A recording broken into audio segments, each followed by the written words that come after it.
Wherever you go, whatever you do, throw a little at it. Omax, Vest and Briefs. Kovai மேட்டுப்பாளையத்தில் சூறை காற்றுடன் கனமழை கொட்டி தீர்த்ததால் 50,000த்திற்கும் மேற்பட்ட வாழை மரங்கள் முறிந்து சேதமாகியுள்ளன. இது தொடர்பான கூடுதல் தகவல்களை செய்தியாளர் செந்தில்குமார் வழங்க கேட்கலாம். செந்தில்குமார், இது குறித்த முழு விவரங்களையும் பதிவு பண்ணுங்க. நிவேதா, கோவை மாவட்டம் மேட்டுப்பாளையத்தின் கிழக்கு ஊரக பகுதிகளாக இருக்கக்கூடிய சிறுமுகை, ஆலாங்கொம்பு, தொட்டபாவி, பல்லேபாளையம் உள்ளிட்ட பல்வேறு பகுதிகளில் இன்று மாலை சூறாவளி காற்றுடன் பலத்த மழையானது பெய்தது.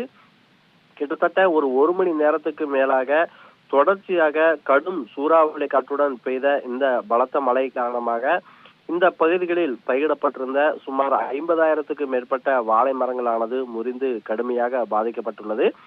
மேட்டுப்பாளையம் மட்டுமல்லாமல் அன்னூரில் இருக்கக்கூடிய தாளத்துறை, புகழூர், பிள்ளையப்பம்பாளையம் உள்ளிட்ட பல்வேறு பகுதிகளில் பரவலாக இதே மாதிரியான மழைப்பொழிவின் காரணமாக, அதாவது சூறாவளி காற்றுடன் பெய்த மழைப்பொழிவின் காரணமாக அந்த பகுதியிலும் பலத்த வாழையானது சேதமடைந்திருக்கிறது. கிட்டத்தட்ட ஒரு 50,000த்துக்கும் மேற்பட்ட வாழை மரங்கள் இந்த ஒரு மணி நேரம் வீசப்பட்ட இந்த சூறாவளி மழை காற்றின் காரணமாக முழுவதுமாக சேதமடைந்துள்ளது. கிட்டத்தட்ட ஒரு அறுவடைக்கு தயாராக இருந்த வாழைகளே பெரிய அளவில் சேதமானது ஏற்பட்டுள்ளதால் ஒவ்வொரு விவசாயியும் ஏக்கருக்கு 1.5 லட்சம் முதல் 2 லட்சம் ரூபாய் வரை முதலீடு செய்து தயார் செய்யப்பட்டிருந்த வாழைகள் முழுவதுமாக சேதமடைந்திருப்பது விவசாயிகளுக்கு ஒரு பெரிய இழப்பை ஏற்படுத்தியுள்ளது.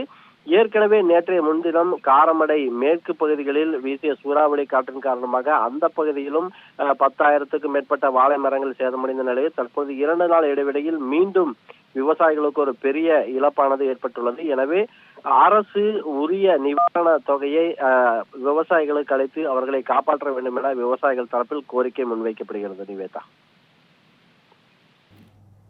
உங்கள் விரிவான தகவல்களுக்கு நன்றி செந்தில்குமார்.